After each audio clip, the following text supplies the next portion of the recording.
D2 Word Life here with the biggest fanboy of Paul Bear Riptides. And you guys understand what I'm saying. Sounds like we got some technical difficulties over there. He may need to freaking switch his mic out.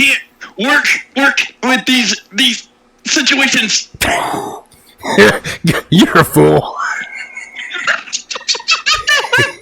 Okay, we'll explain why he did that bit as we get into this review, but this week we are reviewing WWE's In Your House Buried Alive event that took place on October 20th, 1996 in Minneapolis, Indiana at the Market Square Arena with an attendance, or should we say witnesses, of 9,649 fans. And the commentators for this event was Vince McMahon, Jerry Lawler, and Ross.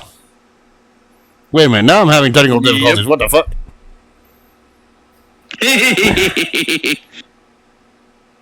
And of course, the dark match before this event took place was the Stalker defeating Bradshaw. And then the show opened properly with the opening high package between Mankind and The Undertaker, whose main event was their Buried Alive match. Yep. First ever Buried Alive match. Well, it says on the damn thing, if you're watching it on Peacock, that it said, Shawn Michaels versus Goldust. I think that was a typo. That wasn't the main event here. Even though that was a dark match. We'll discuss that after we're done talking about everything else. Yeah. Anyway, the opening contest was Hunter Hearst Helmsley, better known as Triple H, taking on Stone Cold Steve Austin, and Steve Austin was a replacement for Savio Vega in this match. Yeah. And of course, throughout the whole dang match, throughout the whole time, Jim Ross was having audio difficulties sounding this time. And kept going through the entire match like this. And honestly, I think that was just Vince McMahon playing a rib on freaking Jim Ross's commentary right there on this night. Oh, it was Mr. McMahon that was doing it because he kept giving him signs of where to cut, you just do it, make it sound weird, do a whole bunch of things because he was trying to get rid of Jim Ross like he'd fired him twice. Yep. Because Jim Ross wasn't playing ball like Mr. McMahon wanted him to play ball. Yep.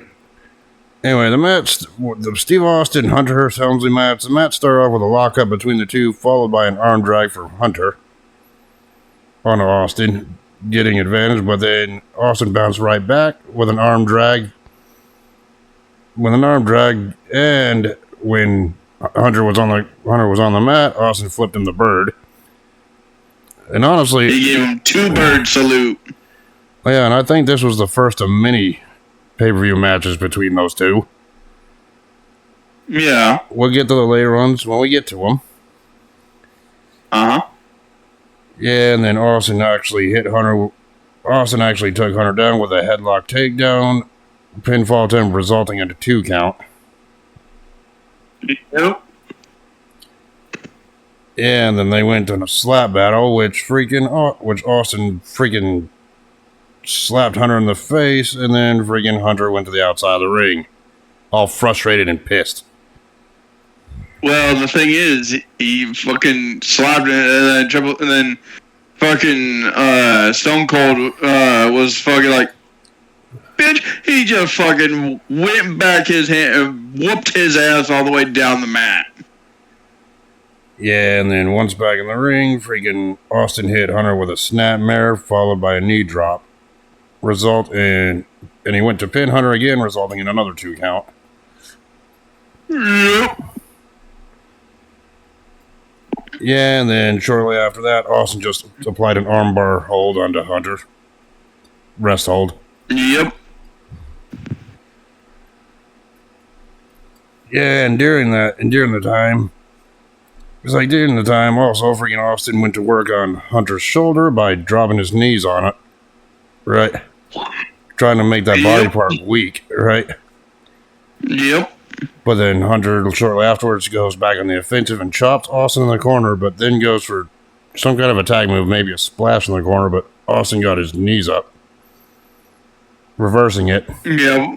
Well, during the match, they were also talking about Jim Ross had gotten Bret Hart to come back, and Mr. Perfect was going to be facing Triple H on the night after this on Raw. Yep. It's like, yeah, and then shortly after that, Hunter got the momentum back when he hit Austin in the midsection with his knees. Yeah. Then Hunter rammed Austin into the turnbuckle, followed by some punches and kicks in the corner, putting Austin down. Yep. Momentarily. Yep. And when Austin was down in the middle of the ring, Hunter performed a knee drop on Austin once again, and then followed it up with a back body drop on Austin. Yep. And sorry, commentary, getting so annoying that I stand it. And then I just wrote in these notes, can someone fix Ross's headset? Well, now we can't try to fix it during the match, but we will try to do this. See how annoying that could sound? Oh, yeah, and then it was just him sounding like this on the damn shit. Yeah, it was sounding really low like this and everything else. Yes. It's like, I don't have a voice changer setup thing hooked to my mic and shit, but if I did, I would imitate that same voice myself through that. It sounded like he was on radio and then not radio, and I mean, that's the best way to by describe that time, it. he literally just said, fuck it. Yeah, that's the best way to describe it. Yeah. Yeah, but while this was all going on, Hunter put a sleeper hold on Austin, which Austin reversed into one of his own. Back and forth. Then Hunter then reversed that and applied another sleeper hold, only for Austin to reverse it into a chin breaker. Which kind of looks like the stunner, but freaking person's chin hits the top of their opponent's head. Yeah. So I thought that was impressive. Then Austin hit Hunter with a stun gun into the ropes. Yep. Well, Jim Ross was like, "Oh, that's what he calls the stun gun." Yeah, you know the stun gun where they just launch the opponent into the ropes and back into the ring. Yeah. Then afterwards, Austin pinned Hunter twice for 2 counts. Yep. Yeah, but then Hunter managed to battle back, and then Hunter then hit Austin with a high knee to Austin's jaw there. Well, made it look like he hit his jaw with his knee. Then Hunter went up to the top rope and hit a fist drop on Austin for a count of 2. Yep. And then Austin managed to battle back, and then both men hit each other with a clothesline, knocking them both down to the mat. Yep. Then Mr. Perfect comes out, because you know he's involved in the short rivalry with Hunter at the time. He came out to distract Hunter, while Austin then went on the attack on the outside. But then Austin did take advantage on the outside, and then Austin freaking made himself distracted by Perfect. Right? Perfect then shoves Austin, and then Austin freaking retaliated by throwing a drink in Perfect's face. Yeah, soda. Yeah. I mean, yeah, Austin making all kinds of friends out here, am I right? Yeah. But this allowed Hunter to go on the offense back into the ring to go for a pedigree on Austin, only to stop the move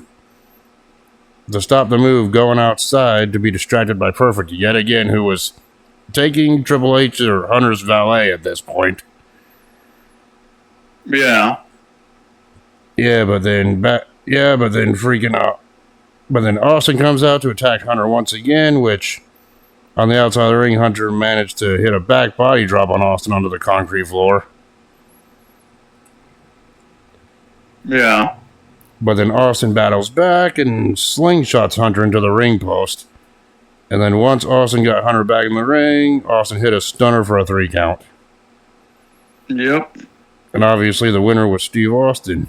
So your thoughts on this opening contest, Triple H and Steve Austin's first pay-per-view outing against each other? Well, you also forgot that Stone Cold slingshotted Triple H into the freaking ring post. I did say Austin slingshot him in the ring post. I must have been having technical difficulties in it because I couldn't hear you. Yeah, because you probably heard Austin. You probably heard Austin post. Okay, JR. So, anyway, your thoughts on this opening contest between a young Hunter Hearst Helmsley and a young Steve Austin before they became the Game and Rattlesnake, respectively?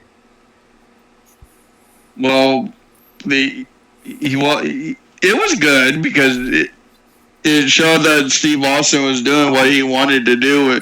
Like, he wanted to do it in WCW, but Eric Bischoff said, "Oh, if you ever go out in black shorts, you're not going to get any fans yet. Look what happens now."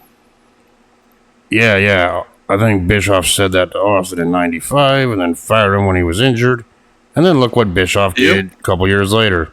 He hired a man by the name of Gil Goldberg, let him go out wearing black boots and a black shorts, and he was bald. Like Steve Austin, and he made Bischoff a lot of money. Coincidence? I think not. Am I right? Yeah, but Austin did it first. Exactly. I mean, I thought this opening match was good. It's not the best Triple H Austin match I've ever seen, but it was a start. You know, you had to start somewhere. Yeah. So, yeah, it was the first. Well, this is also battle prim and proper Hunter Hearst Helmsley. Yeah. I mean, this was their first pay-per-view outing against each other of many. I mean, they had more violent matches against each other in the future, which we'll have to cover at some point, but it was all right. It served its purpose. Yep. And backstage, Doc Hendricks, otherwise known as Michael Hayes, interviewed the Smoking Guns, and the Guns pretty much said that they were going to win the tag team championships without Sonny distracting them, like what happened at the previous In Your House event. Yeah, well, Billy Gunn was saying, "Oh, I will win the tag team titles." Practically. Did that happen? I guess we'll find out here. And with that being said, we go to the tag team championship match, which was a rematch from the previous month's In Your House Mind Games. Yep. And it was the champions Owen Hart and the British Bulldog with Clarence Mason defending against the Smoking Guns, which is obviously Billion Bar Gun. Yep. Out of Billion Bar Gun, I wonder which one had the most famous, more successful career. And who was the one that turned into Fabulous Bart? Bodacious. Fabulous Bart or whatever. Bodacious Bart. Bombastic Bob. Bodacious Bob.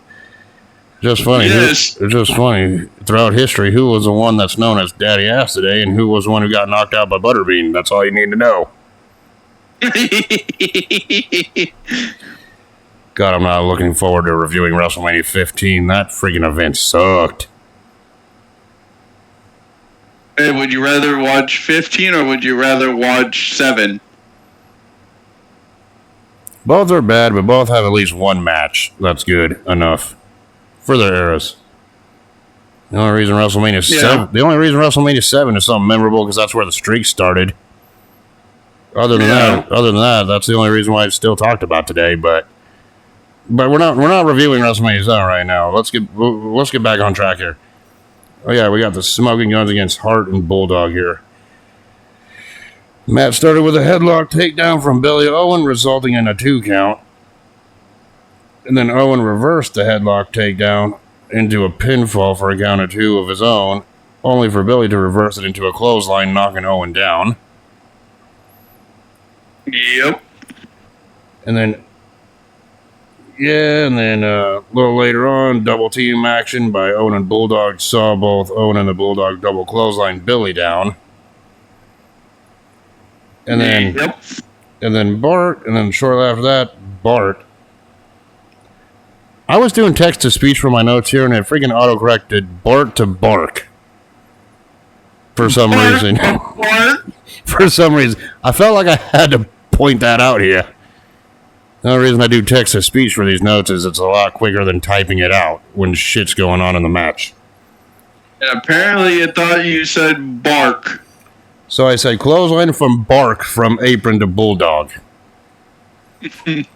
So the Bulldog got barked at, pretty much, according to my notes.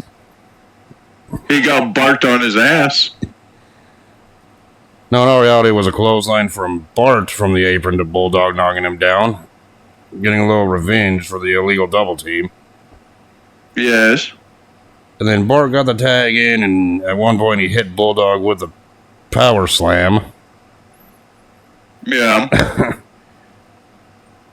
Yeah, and then Bart, a little later on after that, Bart went up to the top rope. Or should we say Bark went up to the top rope. And he attempted a high cross body from the top rope on a Bulldog, only for Bulldog to get out of the way of it. Yeah. His Bark didn't have much bite. Okay, I'm just taking the piss out of my own notes here. You're taking the piss out of your own piss. Hey, sometimes you gotta have a laugh at your own expense, you know. Yeah. God damn it, now I'm inspired to make a t-shirt that has a picture of a friggin' dog on it and with the name Bark Gun. And it's a picture of a dog wearing a cowboy hat. Still at this time, Jim Ross was getting messed around by Mr. McMahon, where he was getting his freaking audio screwed with. Yeah, it was at that point it sounded like he was a person on a radio station. Yes. Yeah, and then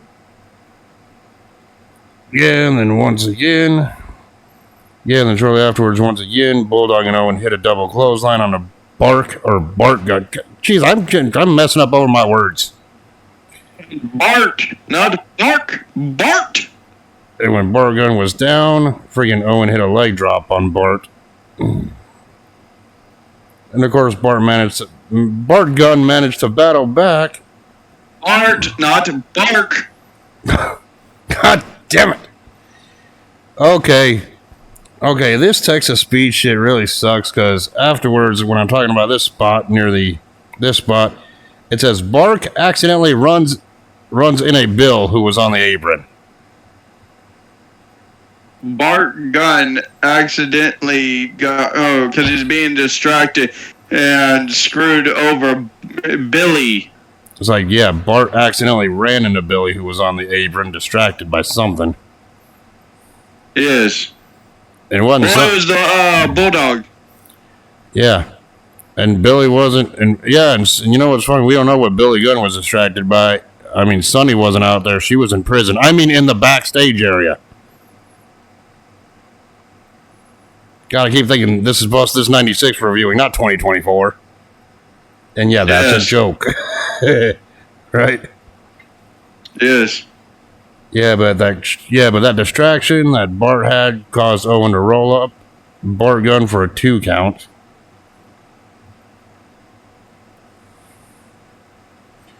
And of course, then the Guns got a double team in after the hot tag. Which also made Billy hopping mad. Yep. And then Bart tagged in Billy, and they proceeded to double team Owen Hart with a double Russian leg sweep. Yep. And then shortly after that, freaking Billy hit a neck breaker on Owen. And then after another tag, Bart hit another swinging neck breaker on Owen as well, resulting in a 2 count. Yep. Yeah, and then at one point, Owen was propped up in the corner, and Billy hit a flying clothesline to Owen in the corner. Yep. That was a good spot. Yeah, and then, and then the Guns were going for their finisher, which is pretty much, Bart Gunn holding the opponent in place while Billy performed the leg drop off the top rope. Yeah. But the top rope leg drop by Billy Gunn was reversed when Bulldog pulled Bart out of the way, causing Owen to not get hit. Yep. And that led to freaking Owen hitting a spinning heel kick onto Billy, resulting in a 3 count. Thus, the winners and still tag champions, Owen Hart and the Bulldog. Well, that's because Billy took too long on the Sidewinder. Yeah. So, your thoughts on this tag team match? Yeah, it led to the Smoking Guns breaking up. Which, in hindsight, was probably the best thing for Billy Gunn at that point, because it was shortly after this event where he started his singles career. Yeah. And then Billy Gunn would go on to be part of another famous, well-known tag team, plus a couple of singles title reigns, plus a King of the Ring award winner, and a Hall of Famer being involved in one of the best factions there is. Yeah. And what happened? And now he's known as Daddy Ass in AEW. Yep.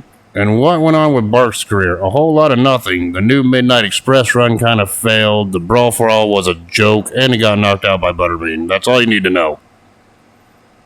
Well, the thing is, with the new Midnight Express, that was bullshit. Exactly. You can't add new in front of a tag team and think it's going to be successful unless we're talking about the New Day, because that's an original tag team. New Age Outlaws. Okay, fine, with those original ideas exception, but if you say something like, oh, the new Midnight Express, or the new Rockers, or the new Brothers of Destruction, it ain't gonna work. Putting the word new in front of a pre-existing established tag team ain't gonna work. It could, but it all depends on who they have, though.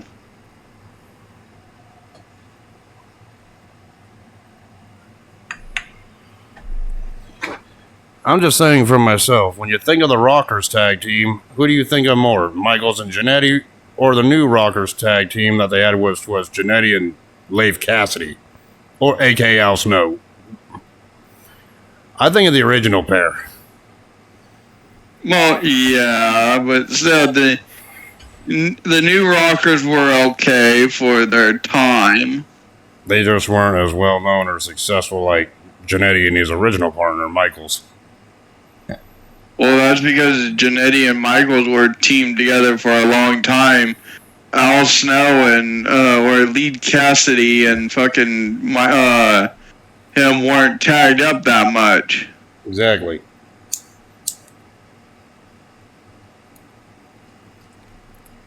Anyway, I thought that's what led to their failure.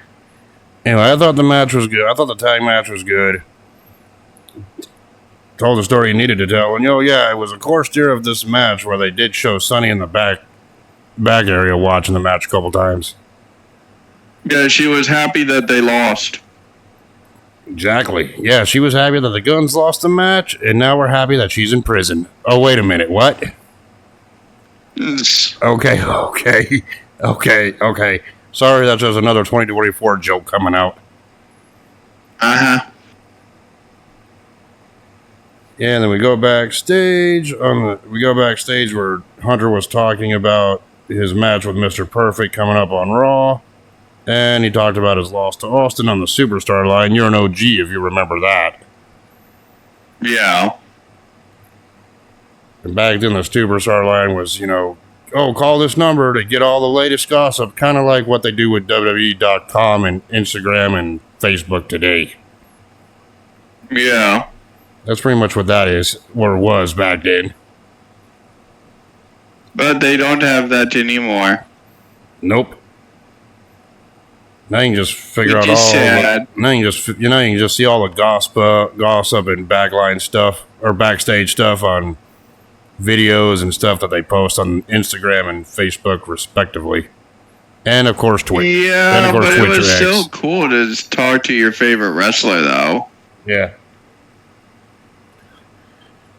Yeah, but it's kind of engaging, leaving comments, but it's not like you're sitting there talking to the wrestler directly. Yeah, Triple H was getting fucking pissed off because people were saying, "Oh, Mr. Perfect will beat you," blah blah blah blah blah. Yeah, and I wonder how many people are like 35 to 40 plus years of age that actually called one of those hotlines at the time. What was their experience with it when they were younger? You know what I'm saying? Yeah.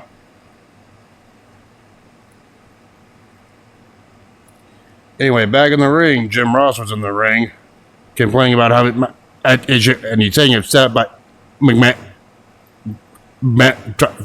Twice. Okay, I'm gonna stop doing that bit.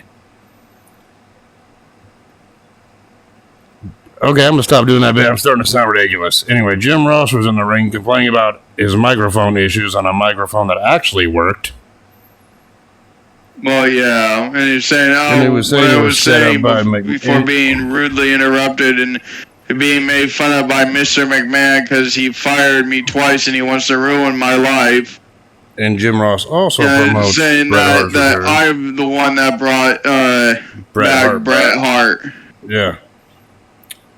And this was literally a month before Bret Hart's return, which we already covered in a previous review of ours. So, yeah. Yep. And then after that, Jim Ross just stormed off. Well, he also said, "Oh, here's your commentary. You can do it with 2 mics now." And then tossed the microphone at Mr. McMahon. Yep, and Jim Ross after that stormed off. Yep.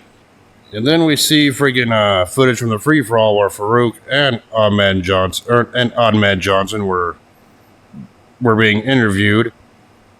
Ahmed was on the storyline injured by Farouk, and Farouk had a Intercontinental Championship match on this night against Mark Merrow. But then a little later on, freaking Johnson attacked Farouk backstage, thus taking Farouk out of the match. Well, that's because Farouk said something and it instigated the fight. Yep. Which meant that the Intercontinental Championship match was now going to be Mark Merrow with Sable defending the Intercontinental Championship against Goldust. With Marlena at ringside. Marlena, a.k.a. better known as Terry Runnels. Yep.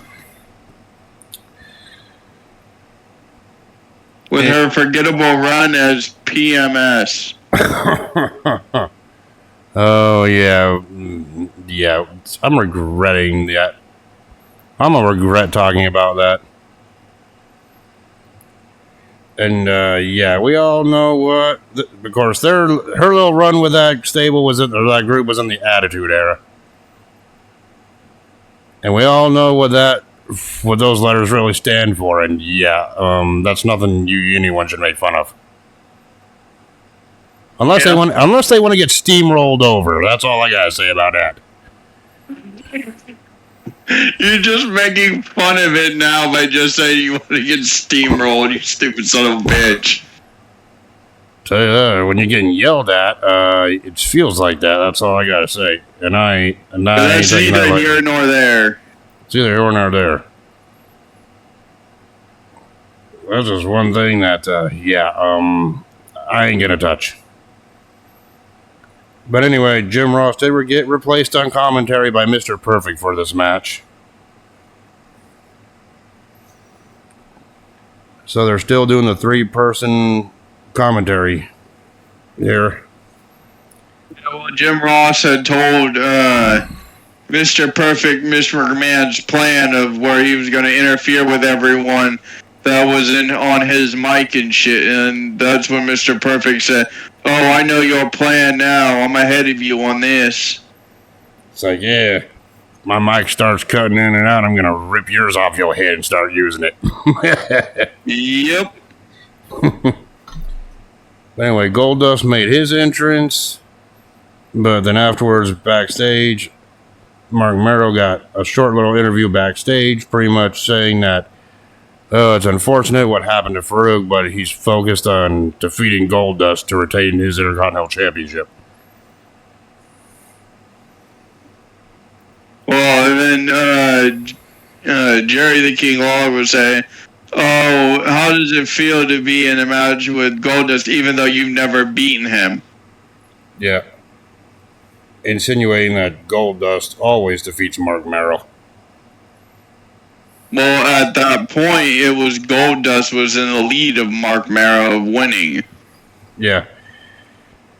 But anyway. Because every time that they faced, that he had lost to him. Yeah. In one way or another. Yep. Anyway, the match started with an arm drag takedown by Mark Merrill to Goldust. Yeah, but then Goldust got back in control. I believe he Irish whipped Mark Merrill in the corner. And then Goldust tried to play some mind games with Mark Merrill by freaking petting Mark's on the head. Which Mark Merrill responded by shoving Goldust out of the corner. Right? Yep. Yeah, and then then Mark came back with 2 arm drag takedowns plus a drop toe hold to Goldust. But then Goldust battled back, got Mark in the corner again, and chopped Mark Merrill in the corner. And then Goldust, then upon the freaking break, backing up, Goldust spat in Mark's face, or Merrill's face. In the corner, yeah. Goldust really playing mind games, and we'll talk about the mind games, the biggest one in this match, in a little bit. Yeah. Then Mark battled back after being spat on and then hit a back body drop followed by a clothesline to Goldust. Yeah, then Goldust went to the outside. Then Morrow got Goldust back in the inside and hit Goldust with a flying leg drop over the top rope for a 2 count. After Goldust tried to recuperate on the outside. But then those two went back on the outside, and then Goldust rammed Mark Merrill's head into the steel steps, putting Mark down. Then back in the ring, Goldust applied a chin lock to Mark Merrill, which would make a certain famous YouTuber happy to see. You know who I mean. Yeah. Yeah, and then and when Merrill was down, Goldust pinned Merrill twice, both resulting in a 2 count, and then went right back to the chin lock again. And of course, Mark Merrill did try to fight back. He actually got Goldust down, and he went up to the top rope to perform a flying body press to Goldust. That resulted in a 2 count. And then Goldust got up, and he actually hit a clothesline to Mark, giving Goldust the momentum back. All right. Yep. Anyways, at this point, Goldust got on the mic and said something that's very controversial that would not be done today. Goldust got on the microphone in the middle of the match and threatens to shove his tongue down every man's throat in the audience if they don't shut up. As of this year, a promo like that would obviously not happen. It could. Yeah, but it would probably be frowned upon as something for heel heat to do. And that's all I gotta say about that. I ain't going into detail about any of that.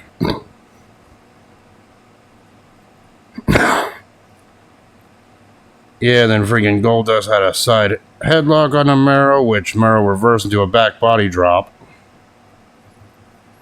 And then shortly afterwards, Merrill hit a moonsault on a Goldust that resulted in a 2 count. And then Goldust did battle back, and he attempted to do his curtain call finisher move. which resulted in Mero reversing it with a roll up for a 2 count. Yep. Yeah, but then those two went to the outside where Goldust got control over Mero on the outside with punches and kicks, putting him down. Right. Yep. And then that's when Hunter decided to make his way to the outside to distract Mr. Perfect.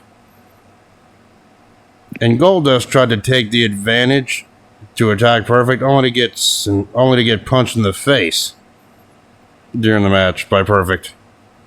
Yeah. Yeah, and then back in the ring, Mero was able to freaking hit a Samoan drop on the Goldust, followed by the Shooting Star Press, or back then known as the Wild Thing, and he pinned Goldust for a 3 count.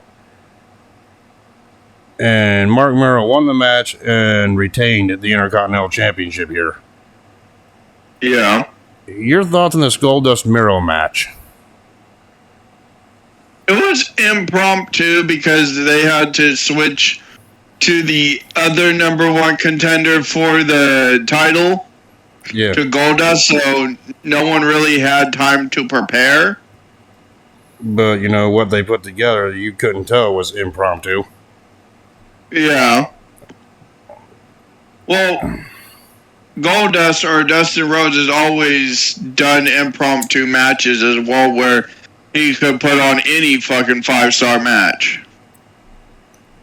Was this the best Mark Mero match in my opinion? No. Was it the best Goldust match in my opinion? No, but, I liked it the way it was. I thought it was passable for a good pay-per-view match. So that's my opinion on it. But when he said that he was going to put his tongue down, that's fucking shocked the hell out of Marlena. Whatever the Goldust manager's name was at the time. Marlena, Terry Runnels, whatever you want to call her, it's the same person. Yes. And that's a promo I don't think you'd be hearing in today's freaking WWE. Well, we could. Because apparently, I guess something is going on backstage with things. So, yeah. Anyway, backstage, we see Jim Ross getting interviewed on America Online, and he had Fake Razor and Fake Diesel behind him. Remember those two? Oh, you mean Razor and Diesel? Yes. I don't know. The real Razor and the real Diesel? No. The real Razor and the real Diesel at this time were in WCW with the whole NWO angle. I don't know what became of the Fake Razor's career, but the Fake Diesel, he looked like he had potential. I wonder what became of his career literally a year from this event. I don't know. It's not like he became mayor. I don't know. It's not like Fake Diesel became a Phenom's brother and had a successful career and now was a governor or a mayor or anything like that. Yeah. And yeah, I know I'm taking the piss knowing that's exactly what happened. Yep.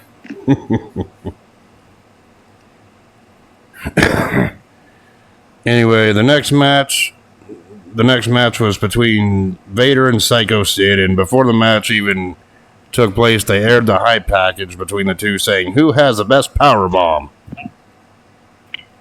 We didn't really get an answer to this question, but I'll analyze that after the match. Sid. And I know, and obviously, with Sid's passing a couple months ago, I know this one was kind of a tough watch, but this one kind of does correspond to what happened at Survivor Series that year. Literally the following month after this. Yeah. Anyway, this match between Vader and Psycho Sid was for the number 1 contendership for the WWE Championship. And when Sid came out, he got a standing ovation during his entrance. Vader, of course, was accompanied to the ring by his manager, Jim Cornette, and Shawn Michaels, who was WWE Champion at the time, came out to do special commentary, replacing Perfect. Well, it was a surprise for everyone for him to come out. Yeah, and even Michael goes, "Yeah, my one day off, you having me come to work and do commentary." Yeah. And the match started rather abruptly with Sid getting the upper hand with punches and clotheslines on Vader, followed by a leg drop for a 2 count. And I'm just like, man, if the match ended just like that, that'd be a quick match. That's when you know they'd really be burying Vader then. Yeah. Yeah, and just for the record, this match is also kind of hard to watch, considering both Vader and Psycho Sid now, as of this recording, are both gone. Yep. But either way, I think it was a good, hard-hitting match, but we'll discuss more of that later at the end of this little match review. Well, any Sid match or Vader match is going to be hard. Yeah.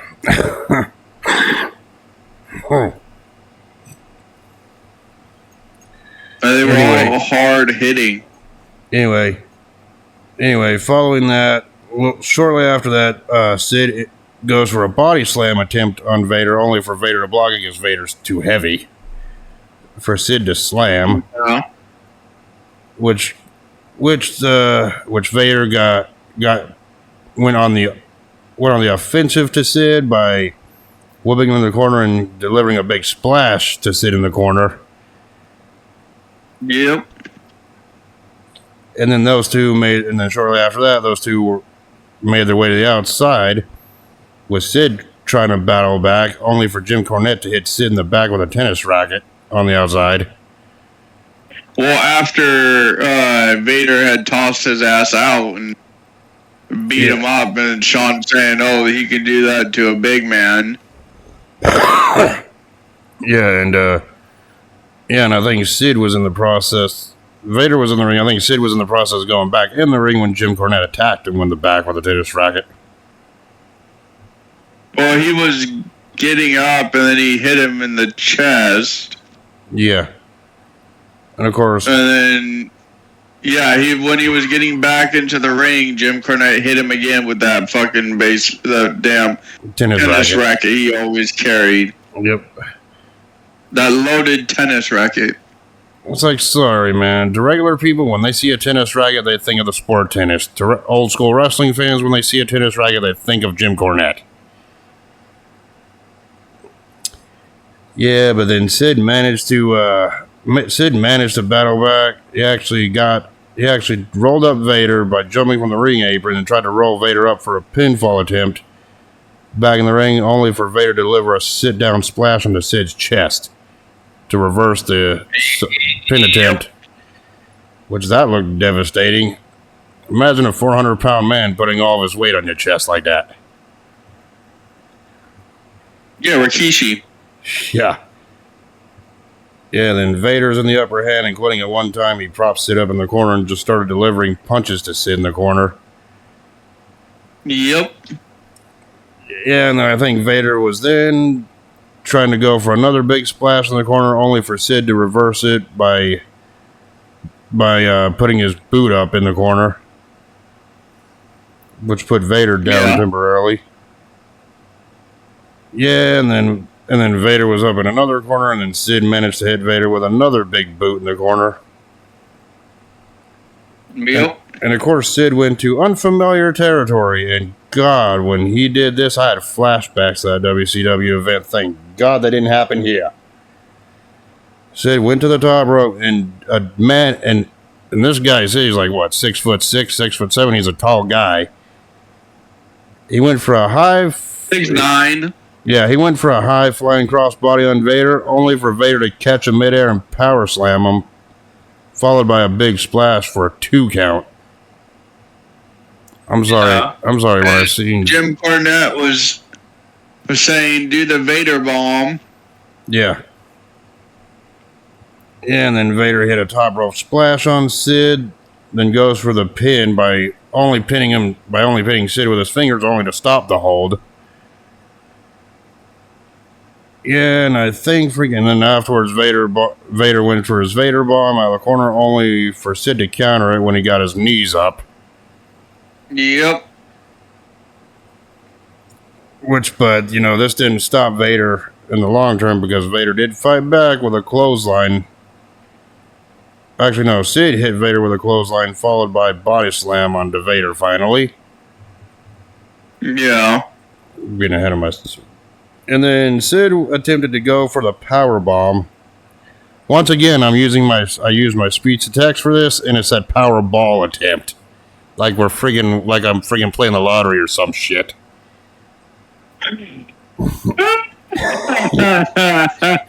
Sometimes text to speech is also stupid too.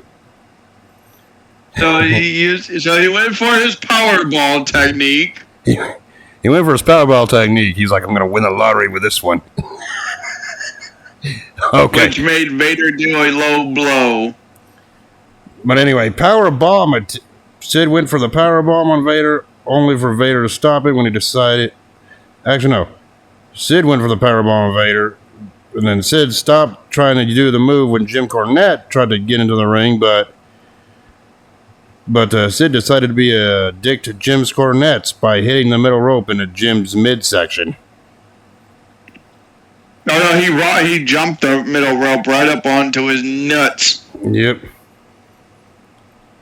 Which he went back to the power bomb, which Vader gave him a low blow to the nuts. Yeah. Yeah, because Sid went for the second power bomb shortly after that, but Vader reversed it by giving Sid a low blow. Yeah. Like we just said. Yeah, and then Vader went for the power bomb, only for Sid to block it. And then Sid... Which led Sid into a choke slam. Yeah, which Sid then hit a choke slam onto Vader, resulting in a 3 count. Yep. The winner was Psycho Sid, and after the match, Sid and Michael stared each other down in the ring, hyping their Survivor Series 96 main event match, which, as we all know, from the review we did literally about 3 weeks to a month ago, was the infamous headstand incident. Anyway, enough about that. Your thoughts on this Psycho Sid versus Vader match? It was good. Well, Shawn Michaels was saying, "Oh, now I have to go. He's up there. I was cheering for him. Now I have to bring him down." Anyway, I thought it was a good big man versus big man match. Would you say it was big man meat slapping against big man meat? Yeah, it was 2 big men slapping man meat. As another great YouTuber would say. But it was alright. It ain't no 5-star technical classic or anything like that, but I did get enjoyment out of seeing this match. Sid was no technical wrestler. Exactly. Neither was Vader. Those two were both hard-hitting power wrestlers. Yes. But, it was alright. It served its purpose. I thought it was good. I thought it was a good match. But this match ain't nothing compared to the main event, which we're going to be talking about here in about a minute or two. Well, it also led to where Michael Hayes was going to be interviewing Sid, but JR came out and went straight to the point, saying, "Oh, you were Michael's.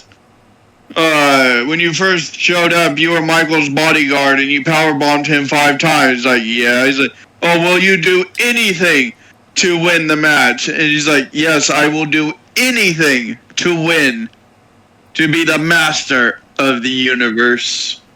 And as we know from our 96 Survivor Series review, he was right. Exactly. He'll be forever missed. At least his legacy lives on through these reviews that we do with him on it. Well, there's no one like fucking Vader, and there's no one like fucking Psycho Sid. Hell, there's no one like any of the late wrestlers whose matches we review in these series. Should I say Sid Justice, Sid Vicious, and Sid Psycho? Psycho Sid, yep.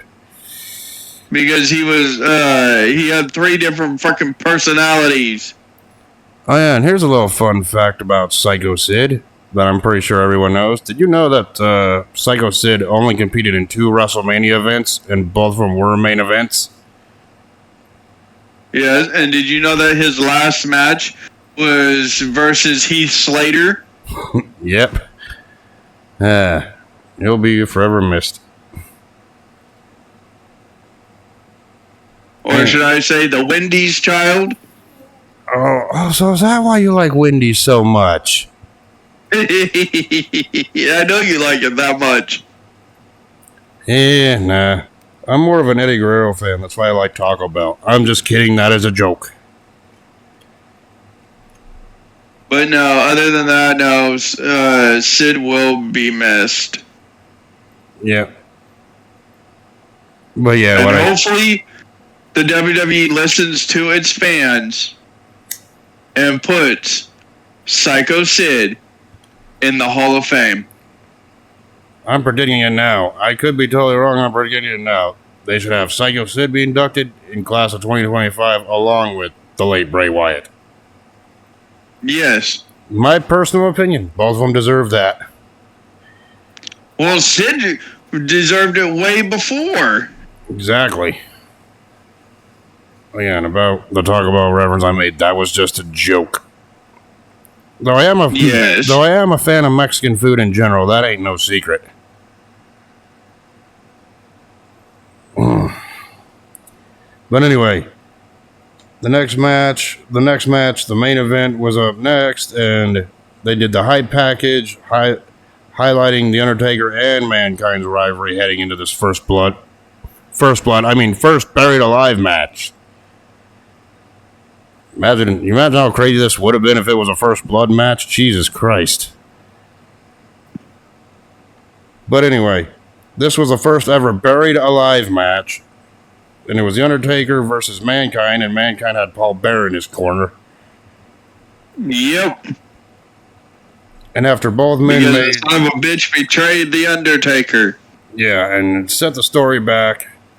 Mankind defeated The Undertaker at the 96 King of the Ring event, which we have yet to review, thanks to Paul Bearer accidentally hitting The Undertaker with the urn, which will... Accidentally, my ass. Yeah. Well, at the time it was accidental, and then afterwards we go to SummerSlam. You know, the 96 SummerSlam, we reviewed that one, where they had their Boiler Room Brawl match, and that's where Paul Bearer turned on The Undertaker at the end of the match and hit The Undertaker in the head with the urn, thus aligning himself with Mankind. And then The Undertaker then interfered in Mankind's match against Shawn Michaels at the In Your House Mind Games event, which set up this match between the two. Buried alive. Yeah. Right. First ever buried alive match. Anyway, after both men made their entrances, they didn't waste no time. It was a slugfest back and forth. Well, right after Undertaker made his entrance and the freaking Mankind was making, he didn't do nothing. He just fucking went straight to the fisticuffs. Yep. They didn't even wait for the bell. They just fucking went at it. Yep, there was no stare down. There was no sizing each other up. There was no waiting for the bell. It was just straight on brawling to start this fight, which it felt like a fight between the two. Yeah, and then Mankind did manage to whip Taker in the corner, only for Taker to reverse it and nail Mankind with a bunch of lefts and rights in the corner. Yeah. Yep.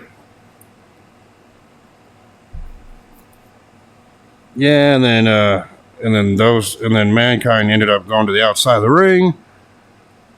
And he tried to get the Undertaker on the outside as well to inflict more damage, only for Taker to kick Mankind from the ring apron, causing the back of Mankind's head to smack the guardrail.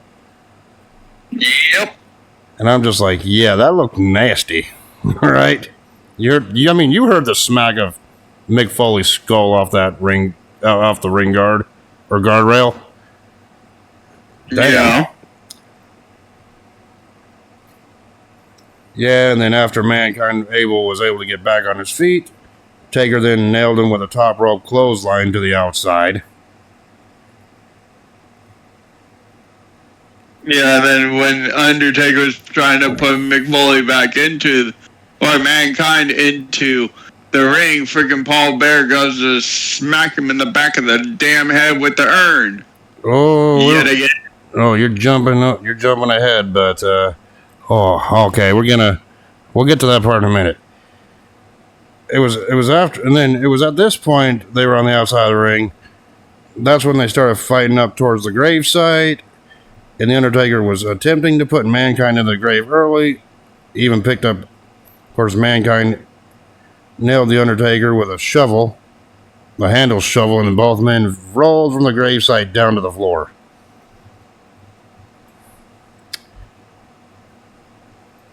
Yep. Yeah, and then the Undertaker then nailed Mankind with an uppercut on the outside when they were heading back into the ringside area.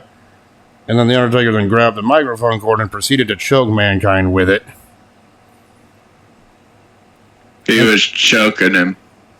Yeah, and at this point, freaking the Undertaker whipped Mankind over the guardrail out into the crowd. Which then Did you say he was choking Mankind by choking Mankind? Oh my God. And then, yeah, after Mankind and the Undertaker were out in the crowd brawling, the Undertaker then managed to freaking Irish whip Mankind back over the guardrail onto the floor at ringside. And following this, the Undertaker then leaped over the guardrail, hitting a clothesline onto Mankind at ringside. Yeah. Yeah. Yeah, and then once back in the ring, the Undertaker nailed Mankind with a series of headbutts in the corner. Yeah, and then Undertaker then shortly afterwards went for an old school, but it got reversed when Paul Bear shook the top rope, causing the Undertaker to land crotch first on the top rope. Yep. So Paul Bear is a dick to the Undertaker's phenoms. You could say that. Yep. Yeah, and then, after a little bit of momentum, Mankind had, the Undertaker did battle back, and he rammed Mankind's head into the corner after Mankind attempted to do that to the Undertaker. But then Mankind got an advantage back when Paul Bear handed him an object that kind of looked like a spike that was wrapped up, right? Foreign object. Yeah. Same foreign object we seen at the SummerSlam match. And then Mankind hit the Undertaker in the head with the spike-looking object, and then Mankind used that same spiky foreign object to dig into the Undertaker's head. Right? But then the Undertaker then reversed Mankind's momentum with an elbow to the face, causing Mankind to drop the spiked object. And then the Undertaker picked up this spiked object and started nailing Mankind's head repeatedly with it. Yep. And then when Mankind was down, the Undertaker hit Mankind hit him with a leg drop. And then those two were on the outside of the ring, fighting each other. When Paul Bearer decided, oh, you know what would be a good idea if I hit the Undertaker in the back of the head with the urn. So Paul Bear hit the Undertaker in the back of the head with an urn, which Taker sold like you playing 2K. I gotta get that running gag joke in here somewhere when I see it. But then that's because you cannot beat me. But then that distracted the Undertaker long enough for Mankind to hit him in the head with a steel chair, thus taking him down. Yep. And then after Mankind hit Taker in the head with the steel chair, while Mankind was resting on the ring apron, Mankind looked at the chair and started licking the chair disturbingly. He wanted that cherry goodness. Did you literally have to say cherry goodness to describe that image?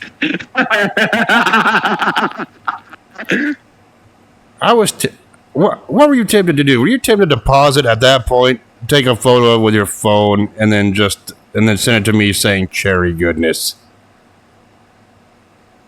Yeah, I was gonna take a picture, message it to you, saying, "Hey, look at this! Look at he wants that cherry goodness." But then the Undertaker at this point was propped up on the steel steps, which Mankind hit the running knee on Taker while he was propped up on the steel steps. You know, Mick Foley with his signature running knee. Yeah. Yeah, and then afterwards, Taker and Mankind both make their way to the grave, with Mankind punching and kicking Taker until he fell into the grave.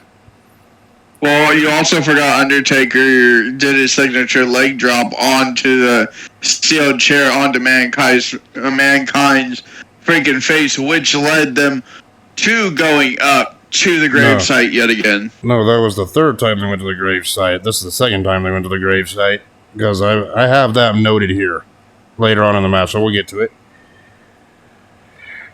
And right when the Undertaker was in the grave, Mankind looked like he was going to start putting dirt on top of the Undertaker's body, only for Taker to stop him by grabbing him by the throat. Right? And then they proceeded to fight each other in the grave, because at this point, Mankind went into the grave as well. And then after both of them because Undertaker dragged his ass down. Yep. And then when they got out of the freaking grave, the Undertaker hip-tossed freaking Mankind from the gravesite onto the concrete floor. Now that looked nasty. And props to Mick Foley for always putting his body in that type of pain for entertainment over the years. Well, Mick Foley was nuts. I don't see you taking any hip tosses or back body drops onto concrete floors. I'd sell it more than you would. You would sell it like you do when you're playing 2K. Actually, no, you wouldn't be able to. Your back would be in too much pain. No, I'd still do it. Anyway, back in the ring, and after those two make their way back to the ring, Mankind hit the Undertaker with a pile driver. And then Undertaker didn't manage the battle back, putting Mankind down, and even went for an elbow drop on Mankind, which Mankind got out of the way of. And then Mankind then took that same steel chair that he used to hit Taker in the face or the head with earlier, and he hit a double arm DDT on the Taker under the steel chair. And if pinfalls were allowed in this match, I'm pretty sure Mick Foley would go for a pinfall here, but that's not the name of the game. Yeah. The Undertaker then recuperates after that and hits Mankind in the spine with a steel chair after he got back up. You can't stop the Undertaker. And then while Mankind was down... You can't stop what's already dead. Yeah.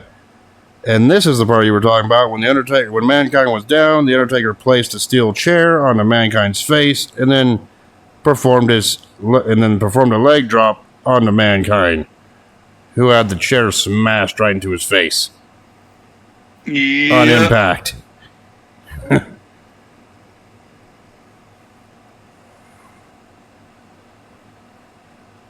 And then they went back to the outside, which Mankind tried to go for an offensive move, only for the Undertaker to reverse it. And then the Undertaker ended up managing to hit... the Undertaker reversed Mankind's pile driver attempt on the outside, and then the Undertaker hit a back body drop onto the steel steps, which, okay, if I remember correctly, Mankind tried to go for a pile driver on the concrete floor, and then the Undertaker powered out of it, and it really wasn't a back body drop. It wasn't, because the Undertaker held Mankind in place and then dropped himself and Mankind into the steps. Yeah. That's where I'm trying to get at. I mean, my notes are confusing to where I have to remember the spot by looking at this, right? Yeah.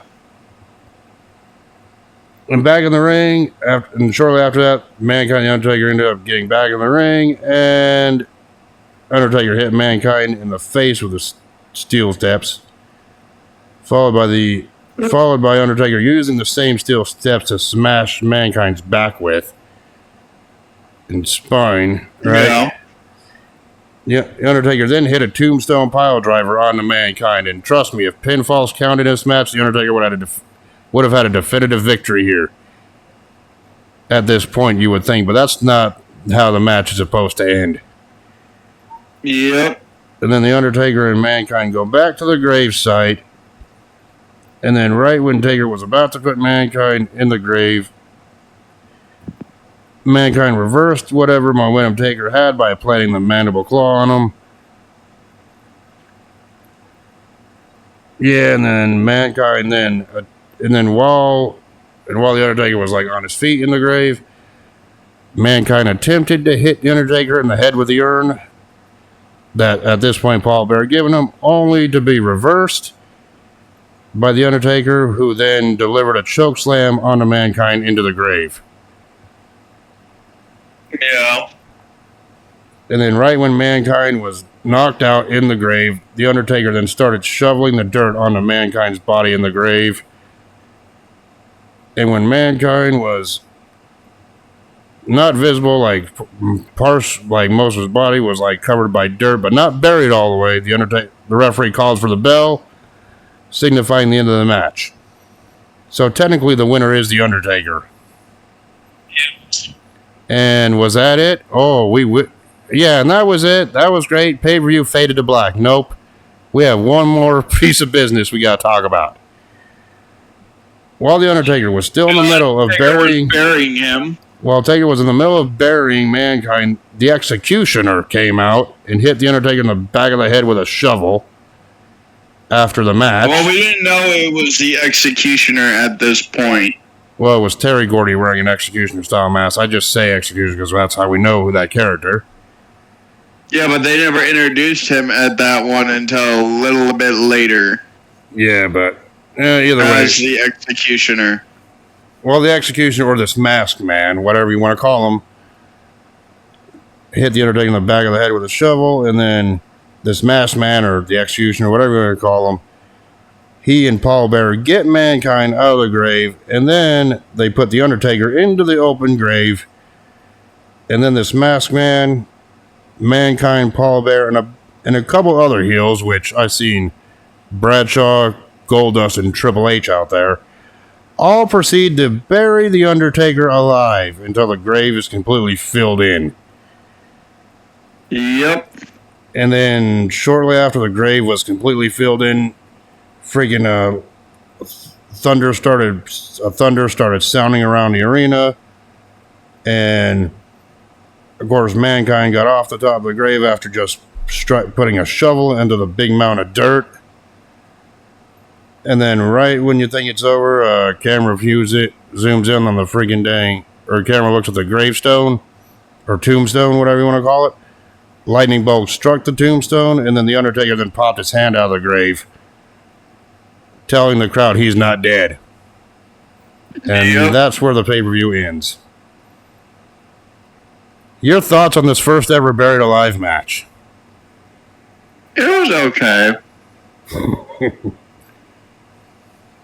Yeah, and Undertaker popping his hand out of the grave, that's become an iconic image.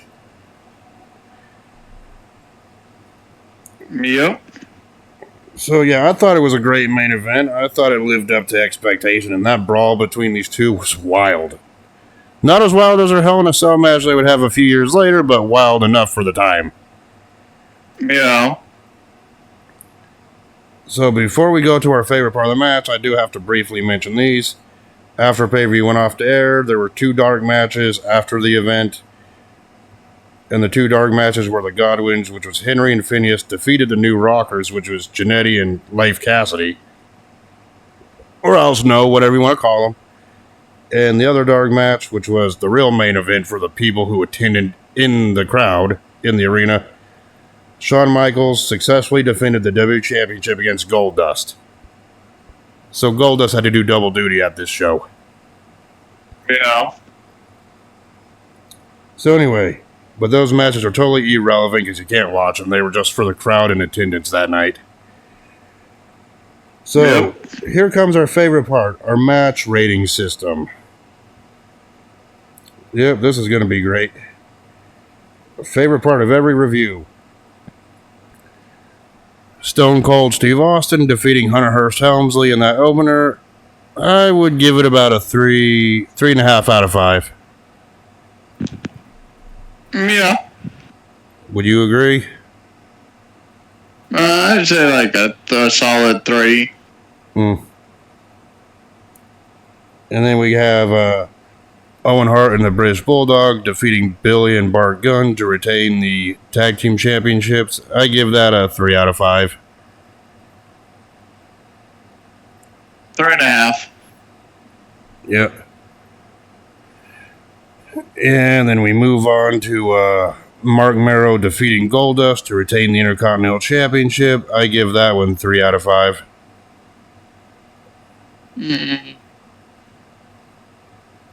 I give that a 2.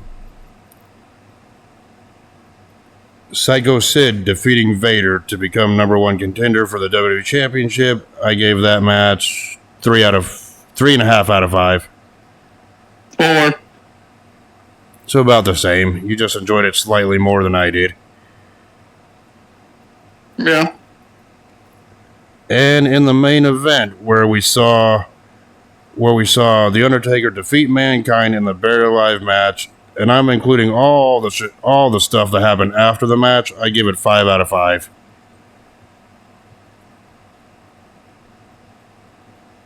Out of 10. So pretty much a perfect score anyway. So my final grade for this In Your House Buried Alive event is a B. Reason for it being it's one of those shorter early In Your House shows where it was only about an hour and 40 minutes long, or a 2-hour pay-per-view, whatever you want to call it. And it's pretty much a one-match show. That was the main event. You could just see the Buried Alive match and no other match, and you wouldn't really miss anything. If I had to just recommend one match from this show. So, what would be the final grade you would give this show? I guess a B or a C. So, yeah, that pretty much is our thoughts on In Your House Buried Alive. So, what do we do? What are we reviewing next week here on the podcast review?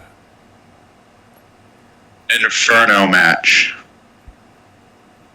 Okay. And which Inferno match are we talking about? The first one. So the one between The Undertaker and Kane? Yes. Okay. So your pick for next week that we're going to be doing here on the review is Unforgiven 98. That took place a month after WrestleMania 14. It was after their first encounter. Yeah. And then because Paul Bearer and Kane would not let it go. Yeah. So next week here on the review, we're going to be reviewing Unforgiven 1998. That had the first ever Inferno match between The Undertaker and Kane, and the main event of that particular show was Steve Austin defending the WWE Championship against Dude Love. Yep. Another pay-per-view 2 weeks in a row that had Mick Foley in the main event. So until then, we will see you all later. Peace. Doses.